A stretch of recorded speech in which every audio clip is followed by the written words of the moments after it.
Hola gente, quienes siguen este podcast conocen que siempre he buscado conversar con personas, a mi modo de ver, interesantes, que nos pueden compartir experiencias, vivencias, conceptos personales que hagan atractivo cada programa. Y a Gabriel Serafini, con quien tengo el agrado de comunicarme hoy, lo conocí en su faceta como docente en física y química. Y tras nuestro encuentro, para este programa, descubrí que posee un lado B rico, pero también que me parece fantástico e insospechado. Por ejemplo, su pasión por la aviación y la música especialmente. Hola Gabriel, un placer en saludarte. Hola Jorge, un abrazo. ¿Qué Y tal? bien, bien. ¿Podemos transitar un poco por tu vida? ¿Cómo no? Bueno, Espero estar a la altura de ese preámbulo que hiciste, estar bueno, a la altura de las circunstancias. siempre son lindos los piropos que uno recibe. Escuchame, Gaby, vos naciste en Barracas, en Ciudad de Buenos Aires, y luego tu Ah, familia se mudó. sí, yo, bueno, no viví mucho ahí. Yo vivía en la calle, ahí a media cuadra de Patricios, cerca de Alpargatas, y a los 5 años nos fuimos a vivir a Merlo. Ah, Eso cambió mucho mi vida. Yo era chiquito igual, pero viví en un lugar donde las calles eran de tierra, donde había campitos, donde íbamos a jugar. Bueno, te imaginás que para un pibe eso era maravilloso. Íbamos a la esquina y remontábamos barriletes, jugábamos con autitos. Una qué lindo. infancia que hoy es rara, ¿no? Los Claro. pibes se pasan más frente a una pantalla que haciendo esas cosas. Sí, sí, Gaby.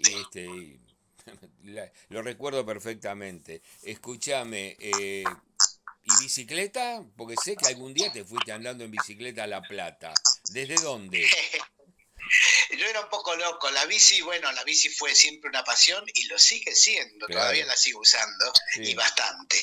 En ese momento, cuando vivía en Merlo, solía los fines de semana, digamos, con días de verano, me ponía una malla y a veces ni siquiera iba sin zapatos, sin nada, y me iba lejos, me iba a General Rodríguez, cosas por el estilo. Me encantaba, me encantaba. Eran otras épocas donde podías hacerlo, hoy no sé si me atrevería, ¿no?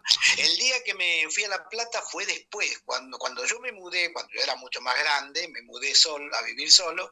Lo primero que hice fue comprarme una bici, y que es la que actualmente tengo, hace 45 años que la tengo. Qué lindo. Y con esa una vez me fui a La Plata, un día arduo, porque hacía mucho calor, así que en la ruta padecí el calorcito, pero llegué, fui a casa de unos amigos, bárbaro, la verdad. Yo en ese momento vivía en Las Heras y Pueyrredón, por ahí. Así Claro. que de ahí partí y atravesé los colectivos y todo, y llegué a La Plata. Qué bueno. Un aventurero, sos un aventurero. Gaby, en esto, yo quisiera que nos cuentes cómo es que vos llegás a convertirte en docente en ciencias. Bueno, la vida te va abriendo caminos y uno nunca tiene muy claro cuál de ellos va a tomar. Y yo tomé el que al final bueno, estoy satisfecho de haberlo hecho, ¿no? En una época cuando era chico yo pensaba estudiar ingeniería aeronáutica. No tenía la menor idea de lo que era ser un ingeniero aeronáutico, simplemente me gustaban los aviones. Ah, Y de hecho empecé a estudiar en una escuela técnica en AEDO, que la idea era recibirme ahí de técnico aeronáutico. La escuela, si bien me dio una cantidad de elementos que hoy disfruto, que es haber aprendido una cantidad de cosas técnicas, es decir, de manejo de herramientas y todo eso, terminé tercero y pese a que era muy buen alumno, todo, les comuniqué que me iba, lo cual algunos profesores me vinieron a tratar de convencer de por qué hacía semejante cosa. La verdad es que me pasé en cuarto al Nacional de Morón y ajá. para mí fue explosión, una explosión porque A ver, contanos, ¿por el, qué? sí, sí, te cuento. Mi vida está muy llena de explosiones. una explosión interna, diría yo.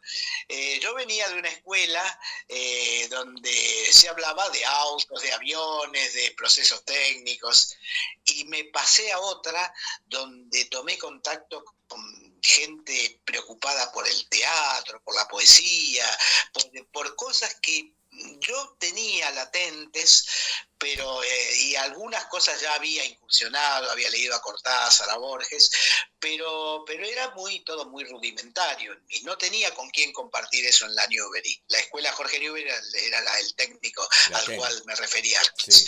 Y en el Nacional de Morón me encontré con un mundo totalmente diferente. Por ejemplo, apenas llegué, me acuerdo que un grupo que estaba armando una obra de teatro me dijo, che, ¿no querés participar? Pero como no, hicimos la obra de teatro, por supuesto. Yo estaba re feliz.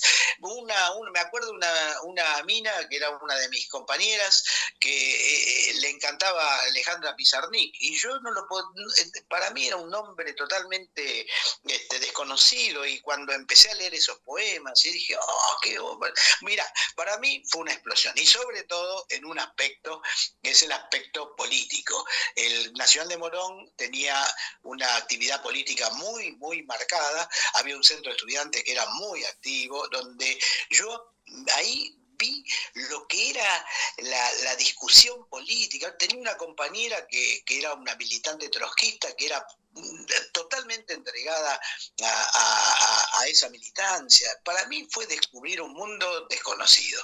Así que fue una explosión realmente. Gaby, ¿y algún hecho saliente así que vos recuerdes especialmente sobre el alumnado? Mirá, te voy a contar uno que va a dar cuenta del cimbronazo. Yo justo cuando empecé cuarto, el Colegio Nacional de Morón abandonó su viejo edificio y pasó a uno nuevo gigantesco, que es el que actualmente usan, ¿no? Y el primer acto que hubo ahí, que no me acuerdo si fue el 25 de mayo o algo así, estábamos todos en el edificio formados, y hablaba el rector, que era un tipo, bueno, te lo voy a decir, no voy a juzgarlo, simplemente voy a decirte que terminaba sus discursos agradeciendo a Dios, a la patria y a su madre. Bueno, este señor, que después, más tarde, pasó a ser el rector del Nacional Buenos Aires, y que tuvo una experiencia muy triste ahí. Bueno, en ese discurso del cual te estaba hablando, en ese primer acto, dice, bueno, en un momento, dice, y estoy tan feliz de tener esta nueva sede, y la verdad es que, que mañana vamos a tener asueto. La reacción de todo el mundo fue ponerse a gritar, demagogo, demagogo. Yo estaba en la fila y no lo podía creer lo que veía. Digo, yo venía de la Newbery, que era muy estricta en términos de disciplina. Y qué ver reacción. eso ahí, bueno. Qué bárbaro. Gaby, eso me desanimó con lo que vendría después, digamos. ¿cómo fue? ¿Ahí qué pasó con vos como estudiante? Yo creo que crecí una enormidad porque, digamos, la Newbery me dio a mí el manejo de los fierros, de las herramientas, todo eso, pero el Nacional de Morón me permitió conocer un mundo que yo estaba extasiado de verlo. Claro. Porque, claro, ciertas materias que en el industrial se veían bastante ligeramente, en el nacional se veían en profundidad. Por ejemplo, las materias vinculadas a sociales, y había discusiones en historia, discusiones en geografía, que para mí fueron tomar contacto por primera vez con esas materias, claro. Donde realmente uno se metía, no era un mero repetidor de nombres y fechas. Es decir, la verdad que fue maravilloso para mí. Gaby, y ahí decidís estudiar física, ¿por qué? En ese momento, yo como dije antes que tenía cierta facilidad por la matemática y la física, dije, bueno, voy a estudiar física. No tenía la menor idea de lo que era ser un físico. Y fue así que me metí en exactas. En ese momento, yo te dije recién que empezaron a abrir caminos en los cuales yo algo había incursionado, porque durante la época del secundario daba clases a mis compañeros o a la gente del barrio, con lo cual me ganaba algún manguito y podía más o menos sobrevivir, darme algún gustito. Y bueno, algo había hecho, y a mí la docencia me gustaba, pero en ese momento empecé a hacer algo que me encantó, y me acuerdo que en el Colegio Castelli, creo que fue en 1977, 78, por ahí, eh, empezaron ellos estaban interesados en dar ciencia, entonces como una cosa extra, negro, ¿no? Montaron un laboratorio y contrataron a Eureka, que en ese momento era un taller de ciencias de mucho prestigio. Ahí estaba un ícono de la enseñanza de la ciencia como era Hilda Weissman, y ellos a su vez me contrataron a mí para que yo, junto con otra persona, diera clases ahí. Para mí dar clases de forma sistemática a pibes de primaria fue un hallazgo. Yo me sentía re feliz. Los pibes tienen una avidez por conocer esas cosas.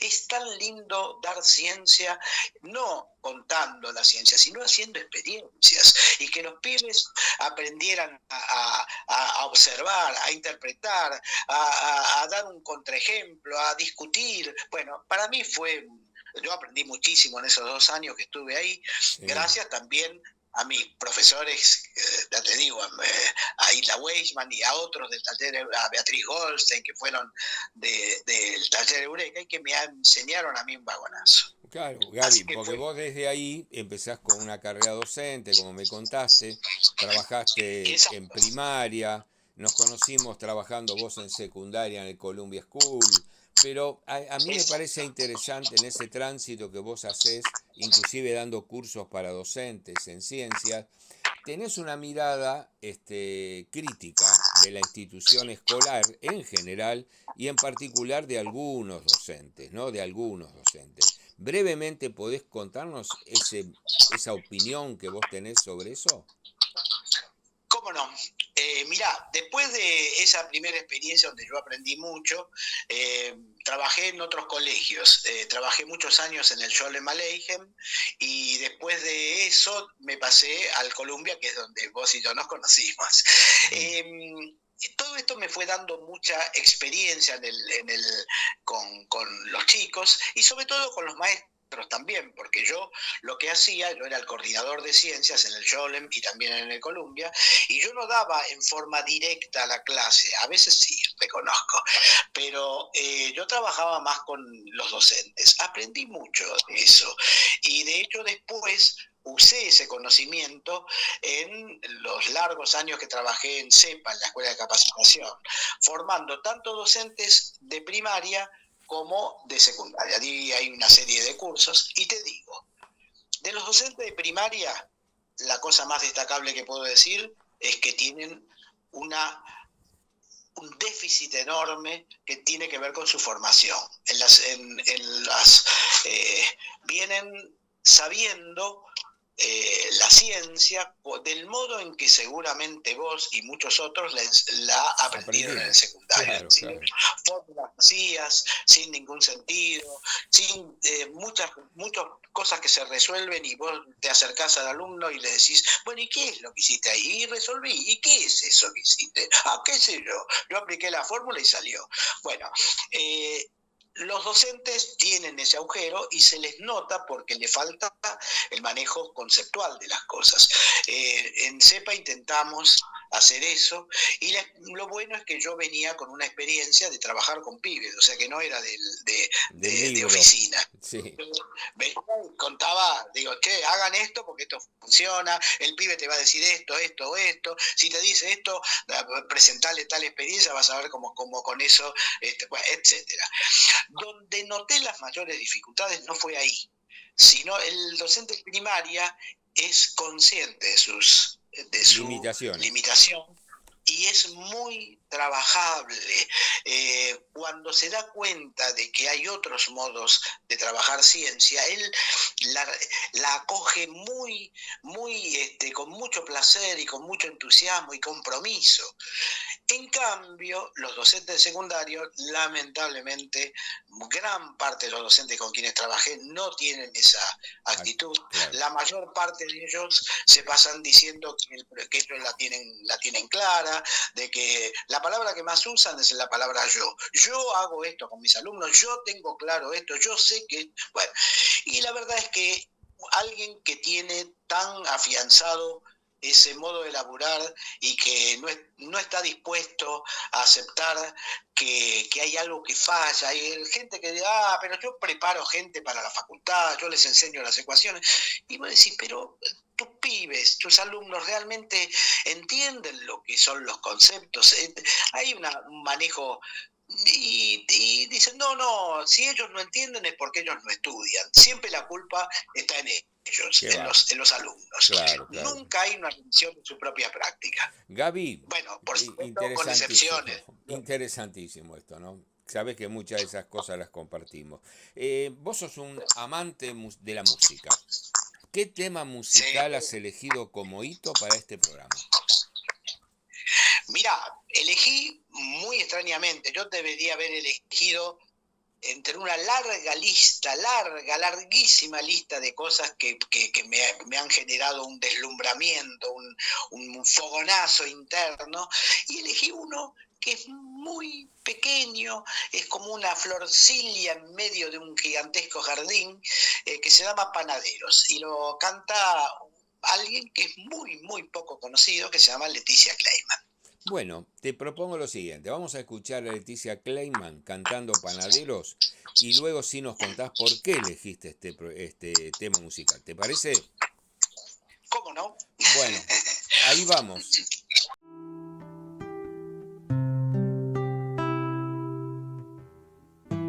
La vida hace ruido, vos caminás, yo camino, y entre tanto ruido el amor pasa inadvertido.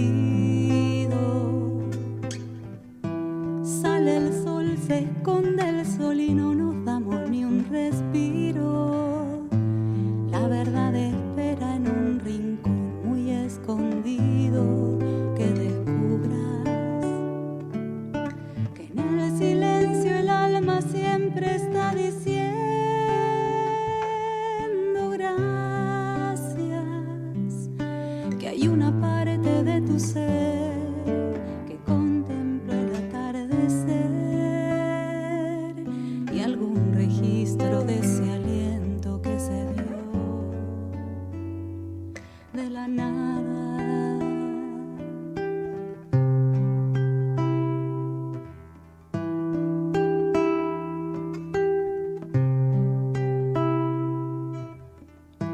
No sé si habrá puente, no sé siquiera si habrá río, no sé si mis ganas de cruzar ya se habrán ido, no sé cuánto dura esta visión, este suspiro. La tristeza esconde su reloj y mira el mío y presiente que en el silencio el alma siempre está diciendo gracias, que hay una parte de mi ser que celebró el amanecer. Lindo tema, Panaderos, Gaby, me gustó la voz de Leticia Clayman. Contanos por qué lo elegiste. Mira, como te decía antes, es muy difícil elegir un tema que sea representativo de mi relación con la música. Esa relación aparece desde que yo era chiquito y para mí la música es la médula de mi vida, más que todo el resto. Todo el resto yo lo he hecho con entusiasmo, pero la música es otra cosa. Es una maravilla, un deslumbramiento, una fascinación, y a lo largo de mi vida he tenido momentos, pero tanto que casi no los recuerdo, donde un tema, una música me ha hecho vibrar de un modo, para usar una palabra tan de moda, que no podría ni siquiera hacer una lista. ¿Por qué elijo a Mira, la historia de esta canción y de en realidad de un CD que ella me entregó era que ella era alumna mía en Adultos 2000, que era donde yo era coordinador de física, que es un programa para estudiantes secundarios, para que terminaran la secundaria. Ella me entregó en un momento, me dice, mira, yo canto, ¿querés saber lo que canto? Y me dio un CD y yo dije, muchas gracias, que llegué a mi casa, lo dejé ahí tirado, dije, bueno, será uno de tantos, que me han entregado tantos CDs así. Bueno, como un año después, dije, lo voy a escuchar. Y me quedé maravillado. La voz de esta mina es diáfana, es una belleza, a mí me encanta. Pero lo que más me gustó es que sus poesías son muy lindas, son muy sencillas, pero muy lindas. Yo tengo una especie de obsesión por los lugares comunes, digamos, ¿no? Y, digamos, cuando escribo, intento evitar esas imágenes de el cielo infinito, los ojos como luceros del alma, los cabellos de oro y todos esos lugares comunes Sí. que no quiero ni que aparezcan. Bueno, las canciones están, que uno escucha por los medios habituales, están llenas de lugares comunes. Esta mina hace canciones con una poesía que me encanta, muy sencilla, pero muy original. Y por eso, lamentablemente, yo sé que tenés que pasar muy poquito de esta canción, pero y que no creo que la gente pueda escuchar la magnitud de su poesía, ¿no? Pero, mirá, voy a decir algo muy rápido. Amor que se enamora de quien me huye, que toma lo que es mío y se lo atribuye. No me pidas nada o te daré todo. Amor que me destripa pero me enseña. Amor que regatea por mi paciencia. Te daré el secreto del amor errante, de este negro carbón que es como un diamante. Eso escribe Leticia Clayman. Me parece una belleza. Muy lindo, muy linda la voz también, muy lindo, Gaby. Y vos tenés, bueno, todo un mundo de vínculo con la música que nos podés contar brevemente tus gustos, quiénes, Sí, de dónde a dónde, bueno, que es muy variado. Es muy variado. Yo empecé de muy chiquito escuchando música, empecé a coleccionar discos, tengo miles de discos. A mí me gusta mucho la música mal llamada clásica, la académica, muy pedantemente dicho, pero qué sé yo, dentro de esa música va desde la música medieval de un trovador hasta la música contemporánea, así que hay tantos siglos de música metidos bajo ese concepto. De algún modo Leticia Clayman me hace acordar, por eso la elegí, porque me hace acordar a las trovadoras del siglo XII, siglo XIII, que cantaban con sus versos, es decir, en una época donde había que ser mujer para poder cantar así, y acompañadas de su guitarra, y por eso elegí la canción que elegí, ¿no? Porque de algún modo me hace pensar en esas trovairits que cantaban en el lenguaje de Oc, allá en Francia, ¿no? Pero la verdad es que mi relación con la música es muy amplia, que yo canté en un coro muchos años, ahora mi voz está hecha bolsa, es decir, la docencia y el cantar en coro no van muy de la mano. Tuve un programa de radio en Radio Municipal donde trabajé muchos años, pasaba música sinfónica, poco conocida, y la verdad que a mí me dio mucho placer hacer esas cosas. Tuve cursos de apreciación musical con un grande que era Julio Palacio, que murió lamentablemente y fue una pérdida para mí y para todos, porque era un tipo excepcional. Muchos años estuve con él. Qué sé yo, la música para mí, como decía al principio, ha sido una presencia constante, es decir, una cosa que me cambió la vida. No podría concebir mi vida sin música, podría concebirla sin algunas cosas que quiero mucho, pero sin música no lo creo. Bueno. Es decir, la música es algo fundamental en mí. Gabriel, pero estás escribiendo además, aparte de todo lo lindo esto de la música, un material que a mí me llamó la atención, Y me gustaría Sí. que brevemente cuentes cómo es lo que estás escribiendo en este momento. Mira, yo te cuento que durante mucho tiempo yo viví trabajando en diversas editoriales haciendo capítulos de ciencias naturales, y con eso me gané bastante la vida, desde Capelú, Santillana, el CAI, qué sé yo, infinidad de editoriales. En un momento hubo una propuesta de que escribiera una biografía. A mí me pareció que no sé si podía hacerla, era la primera vez que iba a hacer una cosa así.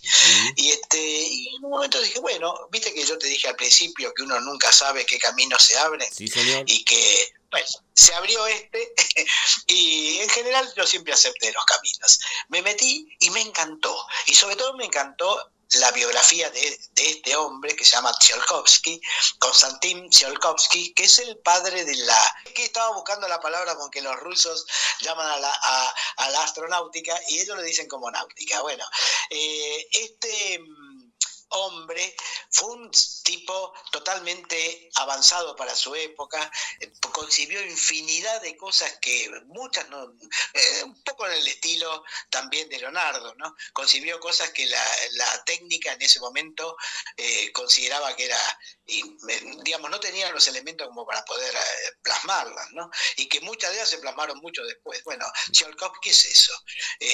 El tipo ha sido recuperado la figura y sus aportes por tipo de la talla de Wernher von Braun, que es el padre del proyecto Saturno y el tipo que llevó a los seres humanos a la luna, ¿no? Así que alguien muy especial. El libro me encantó. Ahora, Gabriel, brevemente, decinos 3, 4 de los proyectos de Tsiolkovsky que a mí me maravillaron y tal como dijiste, lo pusieron en la línea de Leonardo da Vinci, de Julio Verne, bueno, de gente de esta línea. Bueno, Verne fue una fuente de inspiración para Tsiolkovsky. Mira, la lista de cosas que concibió es tan grande que no sé, ahora... dirigibles metálicos, un ascensor, una inmensa torre puesta a una cierta altura, de modo que hubiera un ascensor que subiera y bajara, y que eso en ese momento era un delirio total, y en los últimos tiempos se ha puesto la posibilidad de que, se ha abierto la posibilidad de que se pueda realizar una cosa así. No sé, cosas... ¿De qué época ¿En qué época vivió Tsiolkovsky? 1856-1935. Bien. Más o menos. Gabriel, vos también has piloteado planeadores. Contanos, brevemente, siempre brevemente, ¿qué te queda experimentar? Soy charleta, así que bueno. Mira, volar es algo que siempre me atrajo, pero volar en planeador es algo muy especial. Vos volás sin motor, sacándole la energía a la atmósfera. Te cuento una sola, para que te des cuenta de la emoción que es volar en planeador. Un día, vos sabés que los planeadores utilizan las corrientes de aire ascendente para volar, lo que se llaman las térmicas en la jerga. Sí, claro. Yo estaba volando en una térmica y arriba mío volaba una cigüeña. Los dos estábamos dando vueltas, girando en la misma térmica. Y el bicho me miraba a mí, que estaba ponerle unos 100 metros más abajo, no, 50 metros más abajo.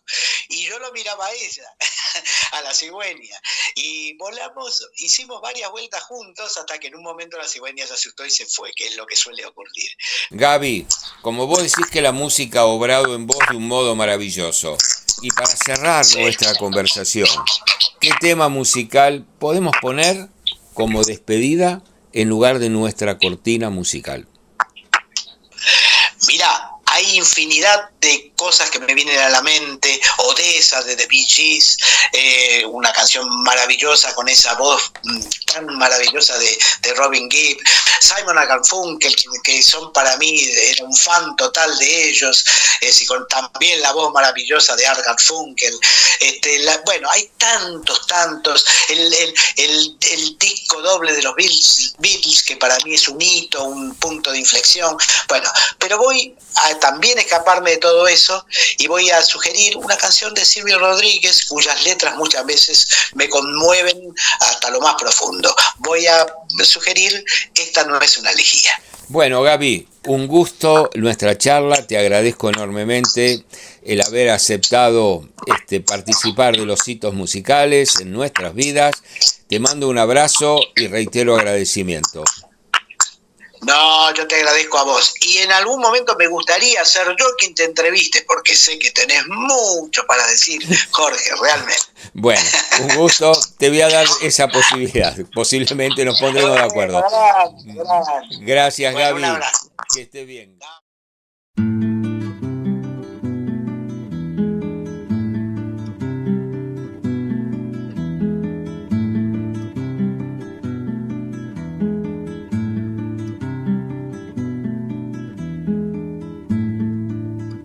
Tú me recuerdas el prado de los soñadores, el muro que nos separa del mar si es de noche. Tú me recuerdas sentada ciertos sentimientos que nunca se sabe qué traen en las alas, si vivos o muertos, si vivos o muertos. Me quito el rostro y lo doblo encima del pantalón. Si no he de decir tu nombre, si ajeno se esconde, no quiero expresión. Suelen mis ojos tener como impresos sus sueños risueños.